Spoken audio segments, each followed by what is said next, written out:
So welcome everyone to this talk by Professor Laura Sjoberg, who's a British Academy Global Professor, Politics and International Relations, and the Director of the Gender Institute at Holloway and Bedford College to give the college its time. Before I introduce Laura, let me just mention next year, 2024, which is the 175th anniversary of the founding of the college. And the committee members, some of whom are here tonight, we'll be talking about that. We're already planning for our year, for our events, and we've got 3 events that we're working up at the moment. One which will take place in Bedford Square, another in Regent's Park, and another down on the Edward campus. So watch out for the details in the newsletter. In addition to those events, which we'll organise in conjunction with the college, we hope, it would be really good if you could think about getting together with other people in your years and your subjects and use the time to have reunions to celebrate the anniversary year.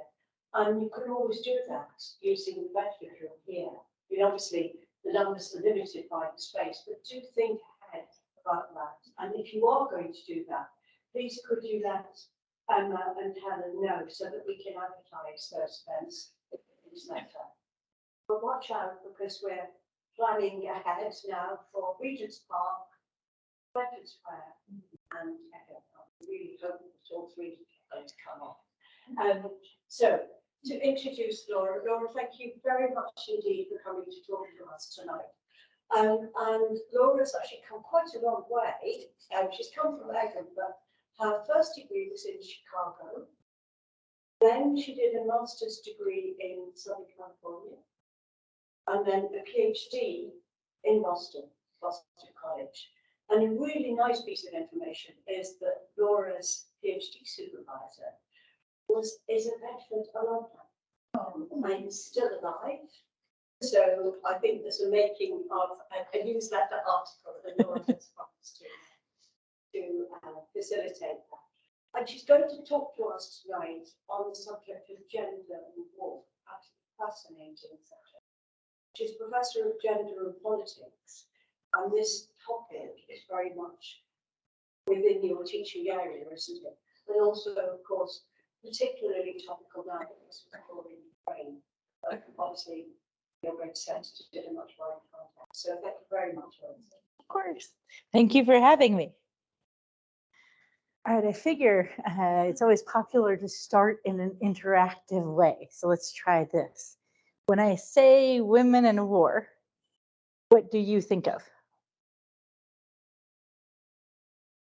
There's women as victims of war?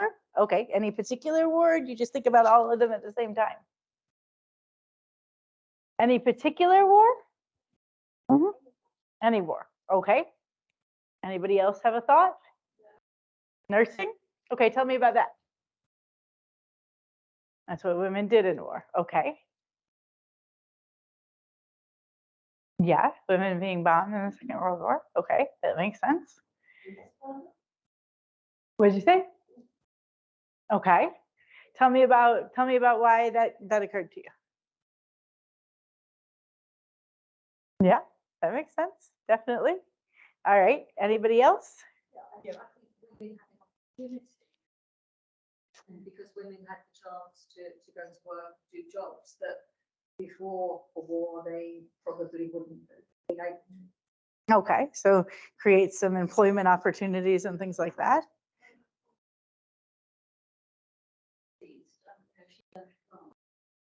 She learned. That makes sense.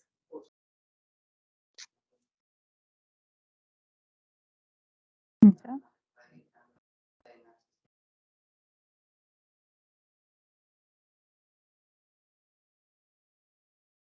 Definitely conflict sexual violence is a big part of it, right? Being creative in war, knowing how to make a little go a long way. So often women are in charge of the household resources, and you have to figure out how to use many fewer resources during a war. Grown common, yeah. Mm-hmm. Okay. Women as fighters. Women as fighters, so women who fight in wars. All right. Anybody else? Women as spies. Yeah, okay, that's definitely a thing. Code breakers, yeah.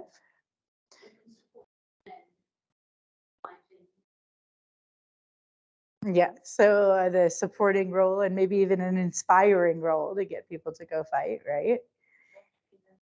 Writing letters, yes, that's definitely a thing.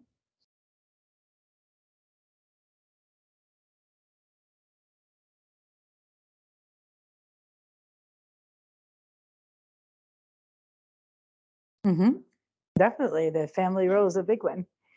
Well, you all have just done a better job than the overwhelming majority of scholars of politics and international relations at identifying multiple roles in war that women have. In fact, most scholars in politics and international relations will suggest either that you don't even need to think about women and gender because war is gender neutral, which has always confused me, or that the only place you can find women is as war civilian victims. And so that's all we need to know about.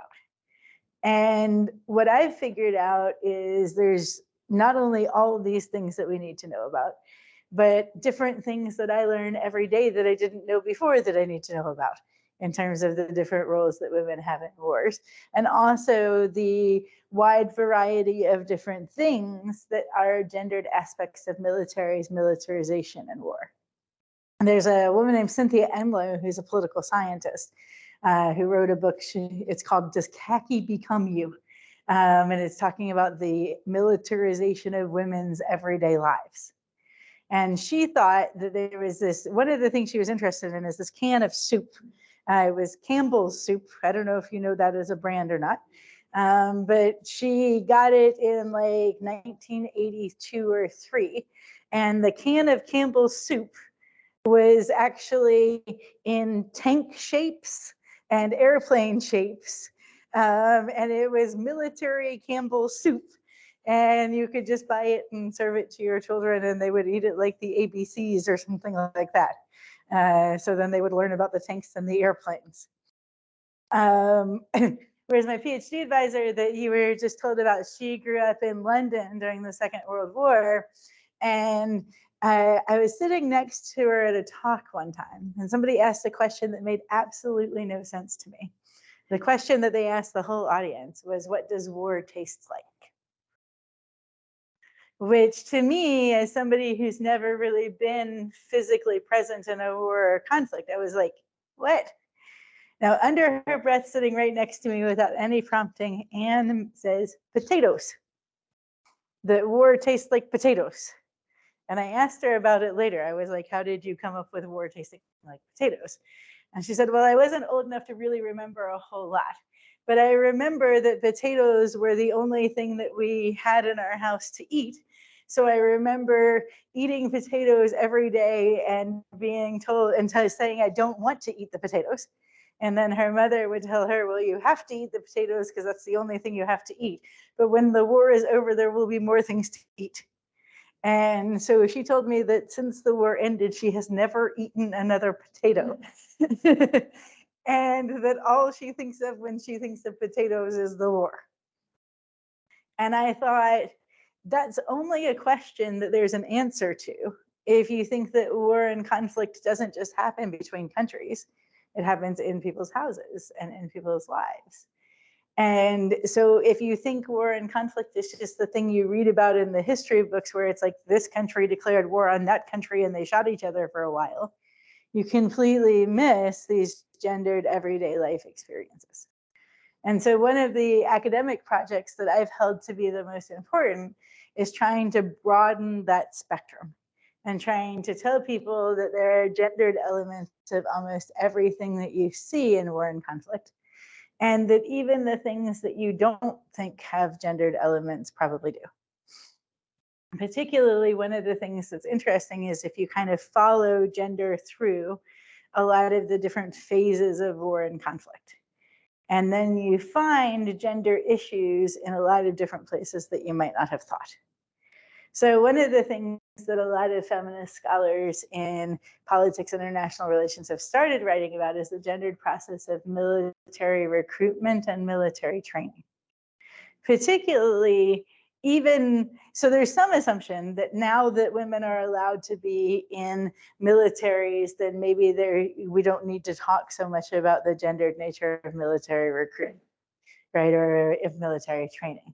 Because after all, now, for example, in the US military, and I think in the UK military as well, women can just join, right? You can sign up, you can join, you don't have to sign up as being only a non-combat part of it. You don't have to sign up as being only one particular job or another, which was the case for a very long time.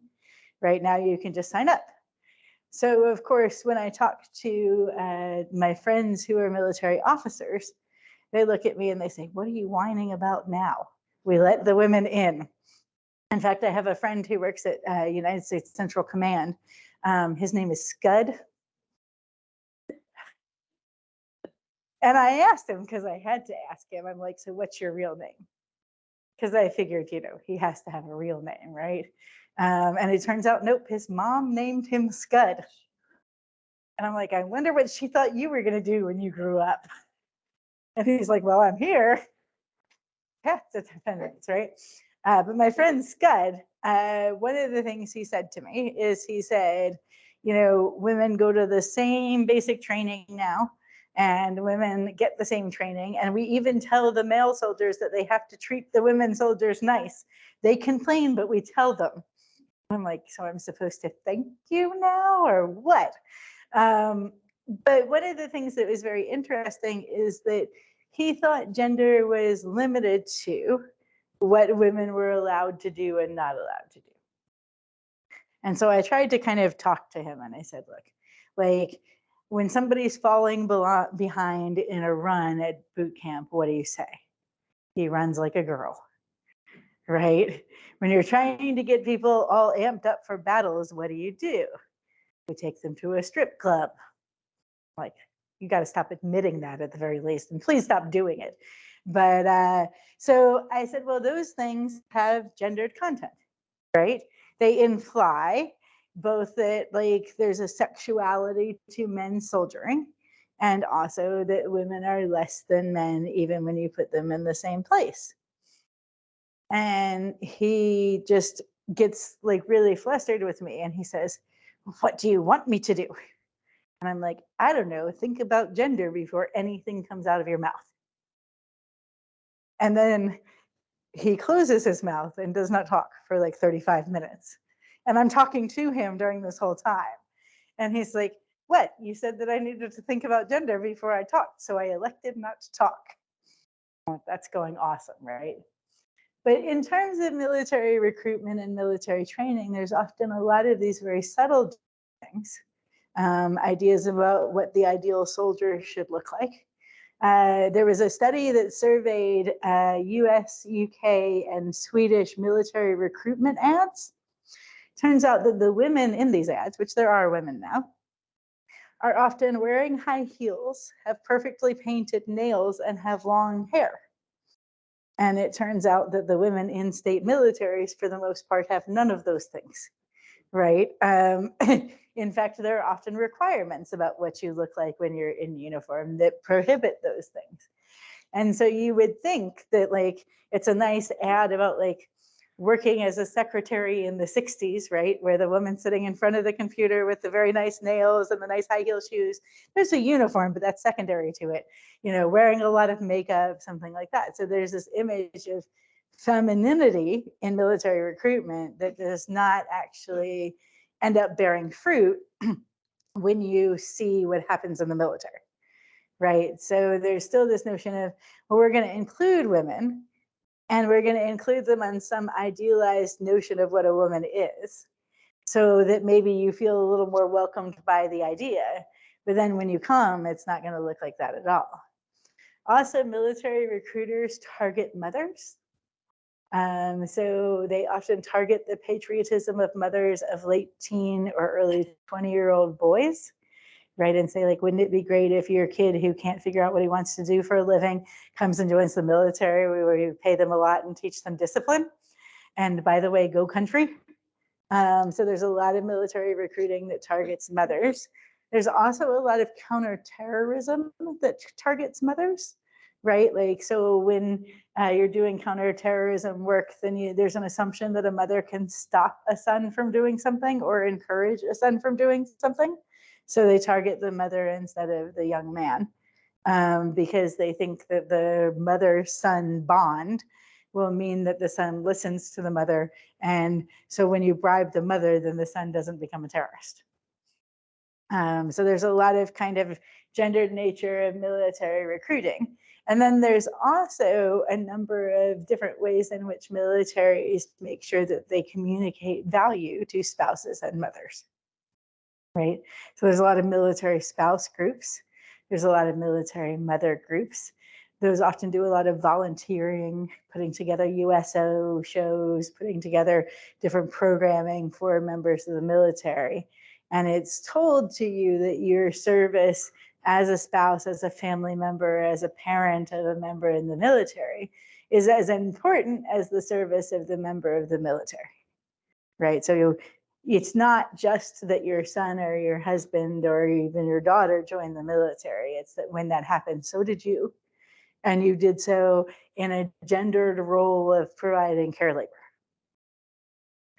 One of the things that's interesting about that is that there's more of an emphasis on the care labor now than there ever has been, because strangely enough, it is a problem for militaries that more people survive war injuries than ever did, right? So it used to be that if some sort of munition or something happened where there was a battlefield injury, we've gone from, in the First World War, an understanding that almost 70% of those people would die of those injuries, to now an understanding that less than 20% of those people would die of their injuries. But the overwhelming majority of the people who don't die of battlefield injuries are in some way or another affected by them for life. Good use of prepositions.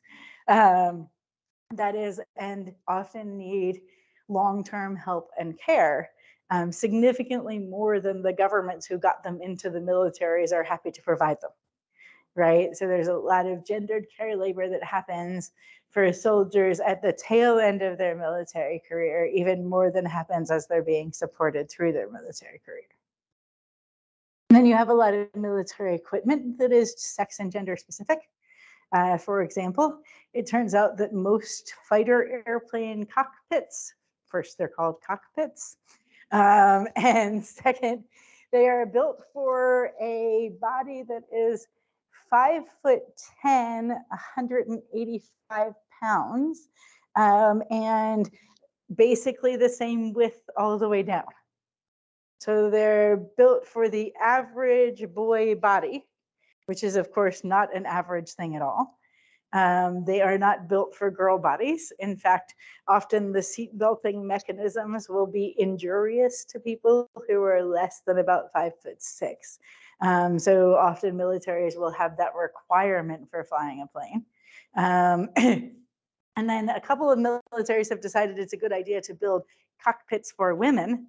And then they've decided exactly what the average woman body looks like. And then the average woman can do it, right? But of course, we all know that that's not exactly how bodies work. Militaries will catch up sometime. But in a lot of ways, they've come to take account of the sex of women, but actually in a lot of ways, they haven't either. So for example, one of the funniest stories about militaries and militarization that I've heard was in the US military in the Iraq War, where they deployed a large number of troops rather quickly.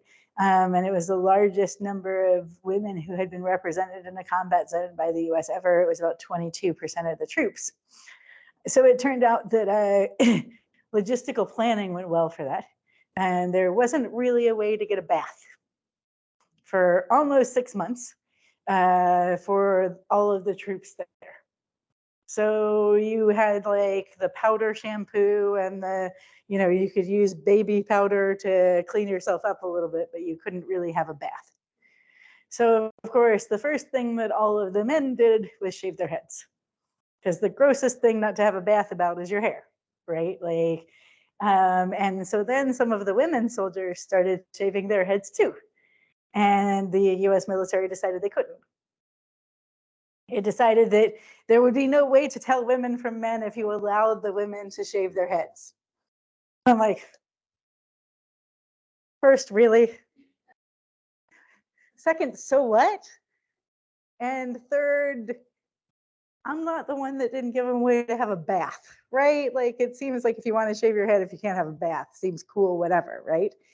But of course, these are the things that are so kind of small level that we don't think about them as gender issues until you're the person who has to have long hair and no bath for 6 months, at which point it's a really, really, really big issue, right?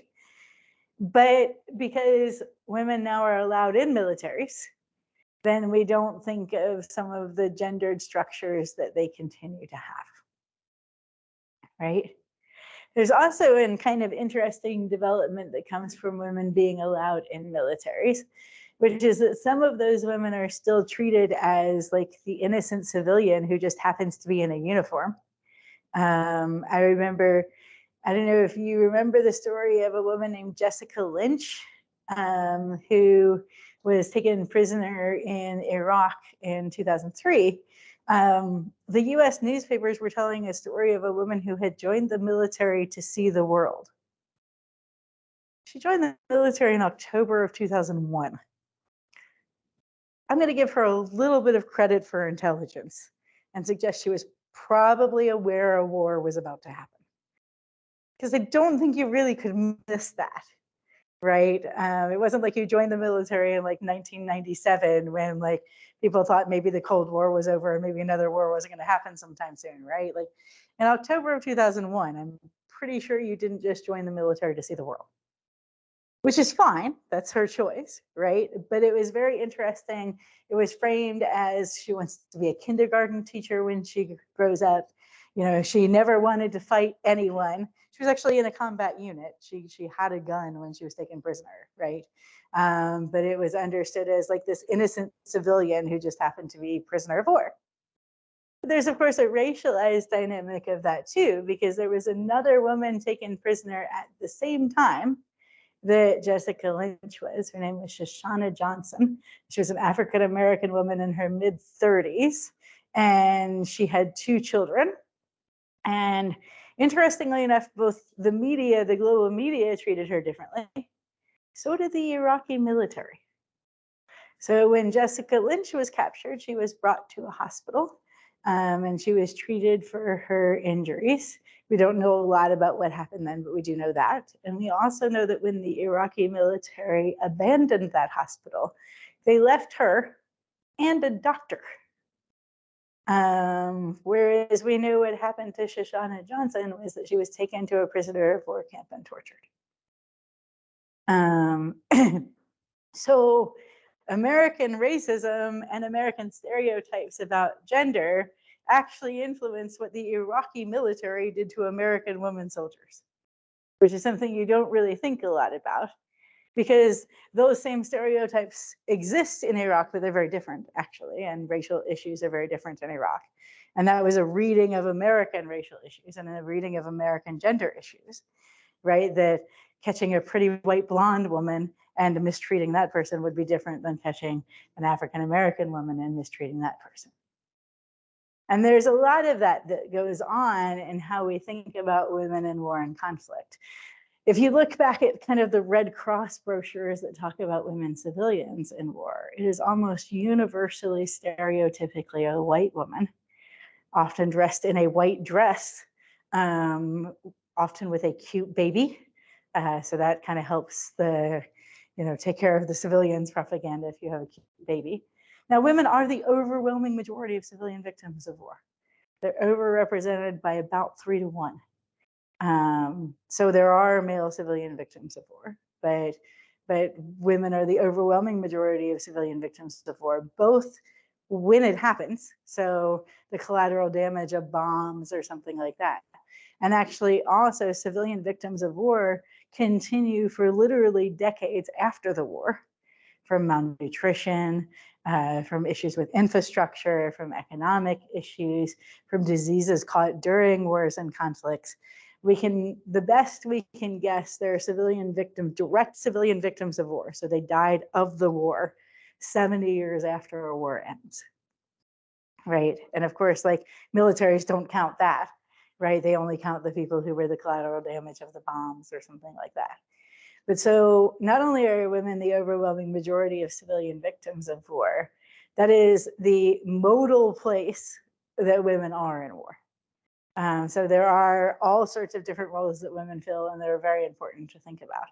But the overwhelming majority of women's positionality vis-a-vis war is as civilians who are abused by wars at the same time that the wars are being fought with rhetoric that suggests they're being protected.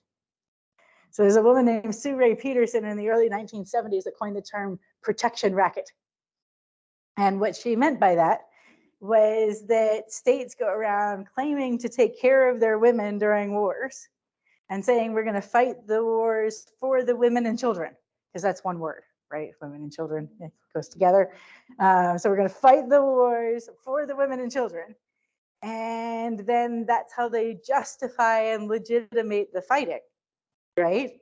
And yet at the same time, actually, not only is protection not provided, women end up being the overwhelming majority of victims. So that's something that's very interesting to think about in terms of how we talk about and think about wars. Particularly since I've been picking on the Iraq War a little bit, there was a speech that George W. Bush gave at West Point Military Academy about a month before the invasion of Iraq, justifying it before it happened, of course, because this is the thing we do. And there's this paragraph buried in this compelling speech. He was about as good a speaker as his father, which is, well, you know, not so fun.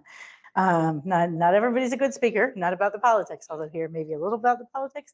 But in the middle of this speech, kind of buried in the middle, there's this paragraph that says, violence against women and children is always and everywhere wrong. And we will call evil by its name, right? So it's suggesting that actually the reason for the war is that Saddam Hussein's Iraq is violent towards women and children. And we will go fix that, right? So no illusion, Saddam Hussein's Iraq was awful to its people, its women and children specifically, but generally not a great regime. But of course, like, that was neither a motivation for the war, nor something that was particularly taken account of when fighting it, right? You know, Saddam Hussein used to line up women and children outside of things he didn't want blown up and dare somebody to blow it up. So it is actually true that he was quite abusive to women and children in the war and conflict. That said, more often than not, the coalition of the willing would blow it up, right? And that's something that, you know, in theory, one has to also take responsibility for having done, right? Because in theory, you could not blow it up. And in fact, that was kind of what was being counted on, is that you wouldn't blow up women and children, right? But more often than not, that did happen. And I think that that's one of the things that's interesting to think about, is the different ways in which civilian women are used kind of as the flag we wave in favor of war and conflict. You know, this image of, I don't know, in Afghanistan, it was the soccer mom, right? In the First World War, it was Rosie the Riveter. You kind of have this iconic female image of the thing that the war is being fought for. And interestingly, that doesn't seem to have changed a lot, even as women are fighting wars, right? You still kind of have the iconic, you know, life back home that is being protected by the war, but maybe not actually being protected. And in Ukraine, that's taken a number of different forms, right? So one of them is that military-aged men, which I learned a couple of years ago that the United States military actually calls ma'ams, which is kind of funny, I think. But military-age men were not allowed to leave Ukraine when their families were fleeing and things like that because their service was expected. And the idea that families were being broken up by that was not at all of interest to really any state leader anywhere, right? It was commented on in the news a couple of times, but that's pretty much it. Right when the war, I was about to use a phrase that I shouldn't have used, and I'll tell you why. I was about to use the phrase right when the war started. And I was talking about February of 2022, which is not true, right? It's not true in part because actually active military fighting had been going on the Russia-Ukraine border for more than a decade, including an actual full-scale war in Crimea and then another one in the Donbas, right? So like when we talk about the Ukraine war starting in February of 2022, we're talking about when the Western liberal world realized it was a thing, right? When really like that was certainly an intensification of the conflict. But I think that people who study war would tell you it started, if not a decade ago, maybe even at the collapse of the Soviet Union, right? And that it's something that's been going on for a long time. But as the international media noticed the war in the Ukraine, there was a picture on Instagram of Miss Ukraine. I don't know if you saw this picture. So Miss Ukraine was the Ukrainian contestant in the Miss Universe pageant. So the beauty pageants where they wear the pretty dresses and talk about politics-ish, something like that. I've never actually seen it, but she was the competitor in the Miss Universe pageant that year, and had finished in the top 10. So there's this picture of Miss Ukraine dressed up in full military fatigues, although perhaps slightly more revealing than actual military fatigues would be. I don't know about the Ukrainian military uniform, but I think it doesn't go down like that, just a guess. But in full military fatigues with a magazine of bullets across her chest where normally the Miss Ukraine banner would be, and an automatic weapon in both hands. And she took this picture and put it on Instagram. And so some people were like, so you're fighting the war, like go get them, right? And it turned out she was not. The picture was taken in her living room, and was never actually, apparently she never left the house with the guns or the bullets and didn't own them. But she had taken this picture, and I think it was more confusing to most people responding to it that it wasn't genuine than that it had been taken at all. Right. So like, I think people were like, oh, she's going to go fight. And that made a little bit of sense. But the idea that you would kind of take a picture that looked like you were going to go fight when you were not going to go fight, I think was quite confusing to a lot of people.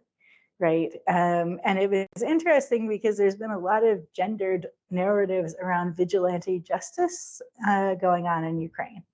You probably know that there are a lot of people fighting in Ukraine who aren't fighting for any state military. And they're not even fighting for private military corporations. So we'd almost gotten used to the idea that private military corporations go to war, right? But there's actually a lot of people who are fighting in Ukraine right now who just decided they were going to go fight in Ukraine.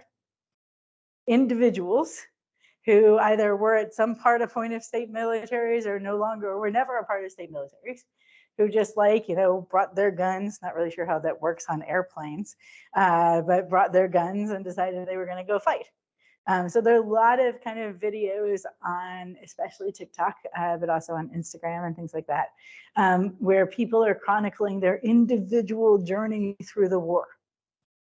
And some of them will even like teach you how to do urban warfare, which I'm sure like they think maybe only people in Ukraine are reading, but that I'd worry about the ethics of posting those things on the internet for everyone to see, something like that. Some of them will tell you about how they are able to hide, how they're able to help the Ukraine cause, how if the US government were there to help them, then they could get more Russians, or something like that, right? And you'll see a whole bunch of these things. But the reason I tell you about them here is actually an overwhelming number of these people who are in Iraq individually, in Ukraine individually, talk about gender a lot. They talk about how this is what real men do, and how if the leader of their country, which is mostly the US and the UK, although there are other places, was a real man, then their whole military would be there. And there's a lot of discussion about what military masculinity means that kind of happens around here. So we have this situation in which there's all of these gender dimensions to talking about what a soldier is and how a soldier works. And then there's also a lot of gender dimensions to thinking about what war and conflict is. But there's also a whole lot of gender dimensions that we might not see. So a friend of mine, Catherine Moon, wrote a book, I guess now about 20 years ago. It's called Sex Among Allies. And it's about the Camptown prostitution in Korea from about the 1950s to around 2000.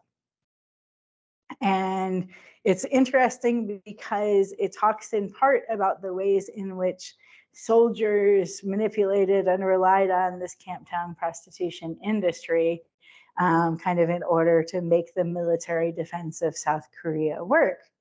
But it also talks about how states negotiated it. So there were several negotiations, one about VD test, one about who gets licensed as a prostitute, and one about the Korean government wanting to shut down prostitution.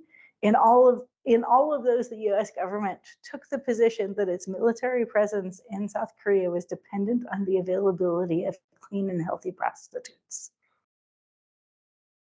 Military prostitution takes place around military bases all around the world. It is more intense in conflict zones than outside of conflict zones, but it's a thing at military bases all around the world. Prostitution is, in a lot of ways, so the way it is explained by militaries that will own that they have decided this is that prostitution decreases rape. I was like, really? That's a thing? Because I don't think any of these things in this conversation are okay, right?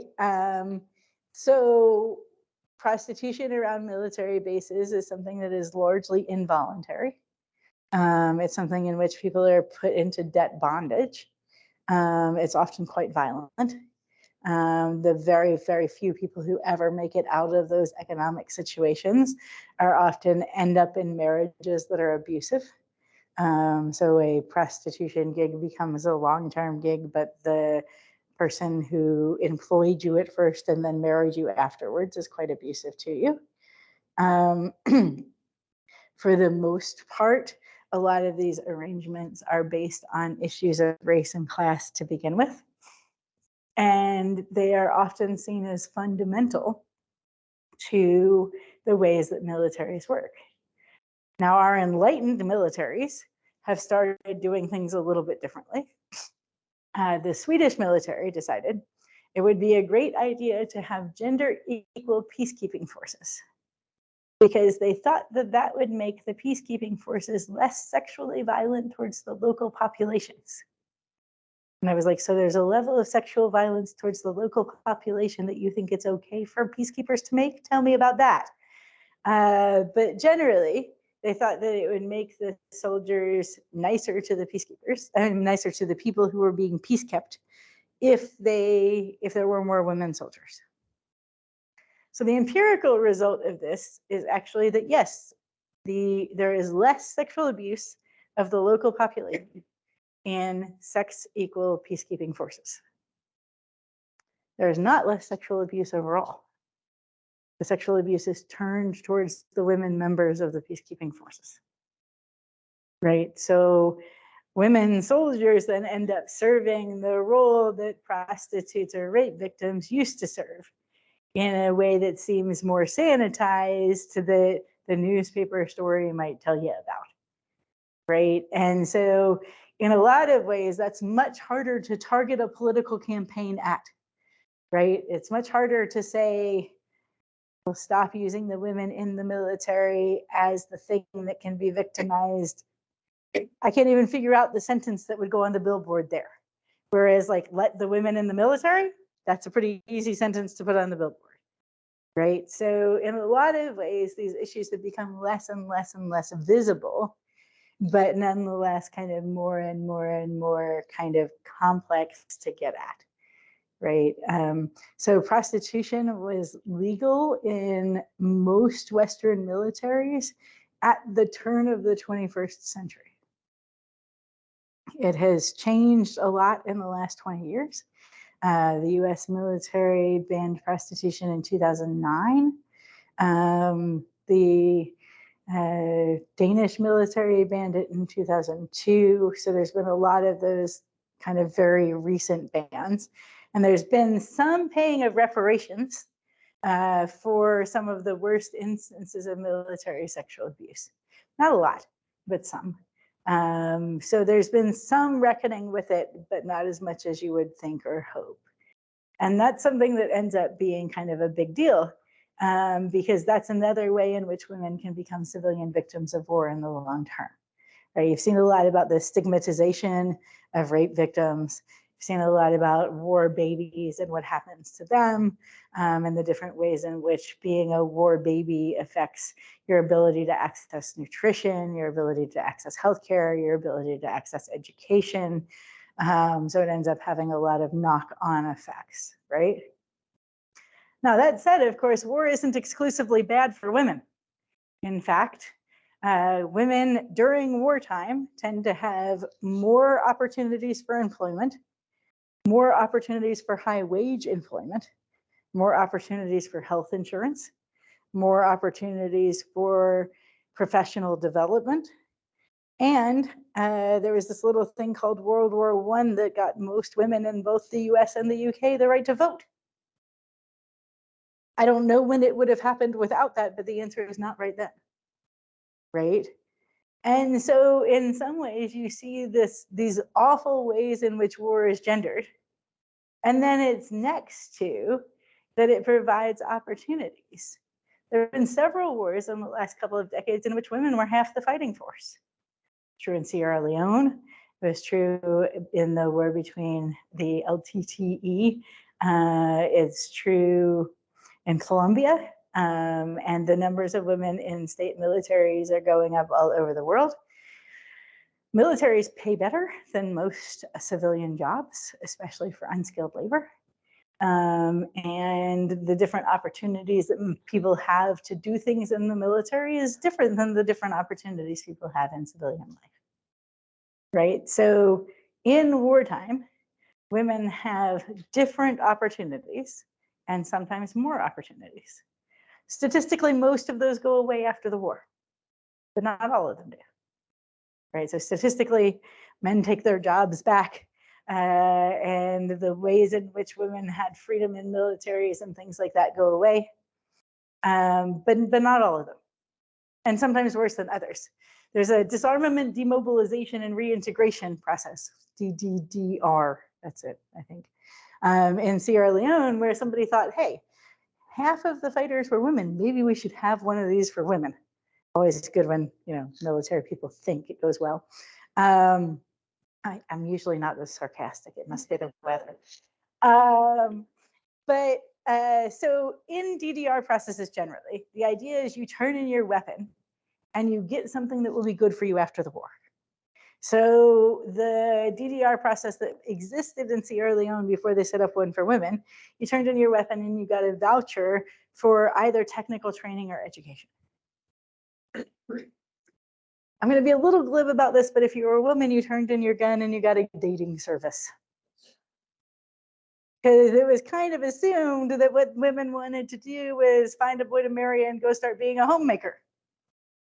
And it turned out that women with automatic weapons, not that highest priority. In fact, the estimate is actually that about 60% of the men in the conflict went through the DDR process and less than 10% of the women did. So they kept their automatic weapons, which can tell you something about the potentialities for peace in the long run, right? And it's because their gendered needs were being read way too straightforwardly. I'm not suggesting that women didn't have different needs than men, they almost certainly did.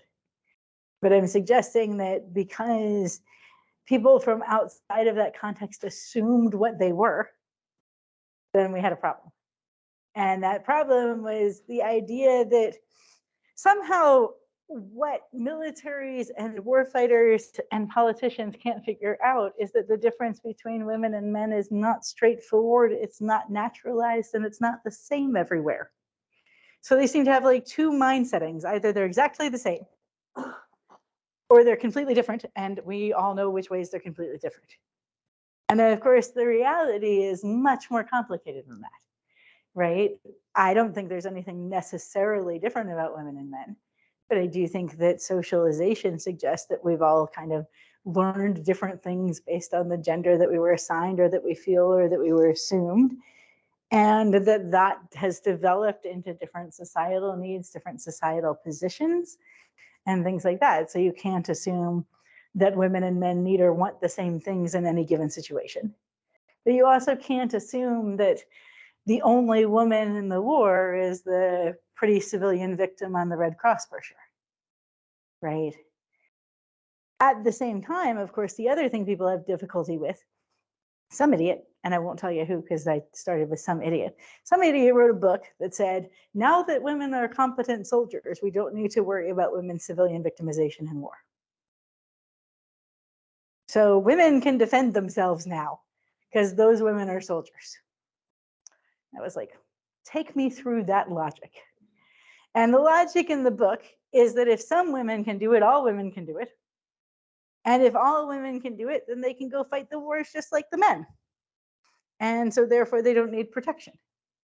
I was like, well, I read this story back in the day about Hobbes' State of Nature, right? The war of every man against every man. Where like everybody's going to kill everybody because that's apparently like the world without government and how we, anyway, I had this question and then I was curious, where do the men come from? Because in theory, if they're all at war with each other all the time, there have to be like new ones. And I don't know if they're like manifested like a video game, like in Fortnite when your character dies and you just get a new one. But that kind of seemed to be the thing, right? And so even if we assume it's not a thing that women do one thing and men do another, we can agree that there is reproductive labor in the world, right? And that reproductive labor in the world is physically vulnerable. And it doesn't matter if it's all men doing the reproductive labor, it would still be physically vulnerable because it turns out babies can't defend themselves. I mean, you know, some of them scream really loud and maybe that helps, not sure. But if you think about it in those terms, then the whole story that everybody can participate in the aggression doesn't work no matter what you think of women and men's capacity, because it just doesn't make any sense. Not to mention, nobody's sitting there asking the question of, well, is aggression okay? Many of you, when I asked about women in war, talked about women's peace movements. The Women's International League for Peace and Freedom, Brenham Common, all of those were women saying, war doesn't make sense because motherhood is a thing, right? And that doesn't mean mothers can't fight in wars. It doesn't mean, well, there have been some mothers that have been war criminals, the stories I could tell you. But what it does mean is the argument that if you think differently and you value the things associated with femininity, maybe this whole fighting wars thing is just a bad idea.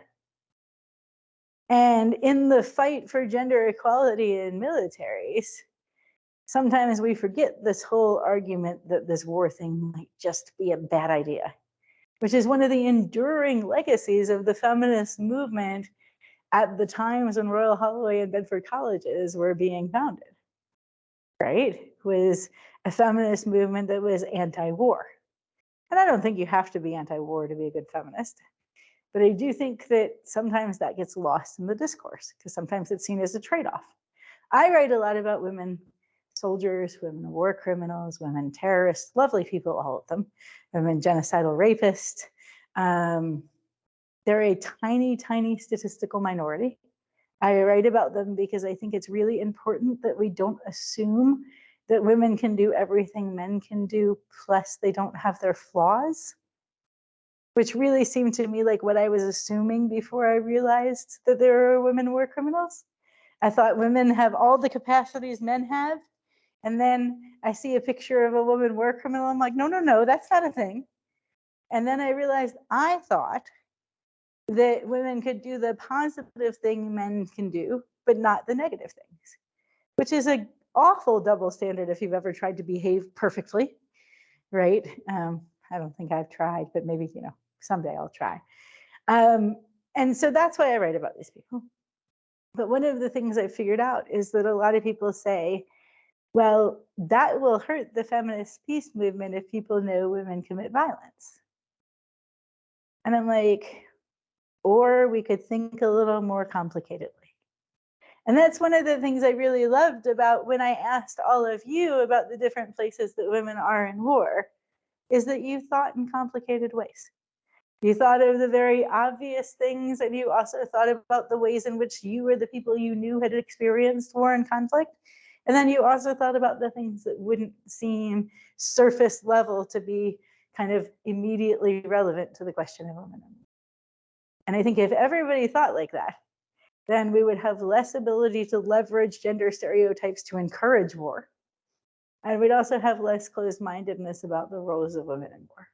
And I think that would be great. I think that might be a good place to stop and kind of have a conversation and questions.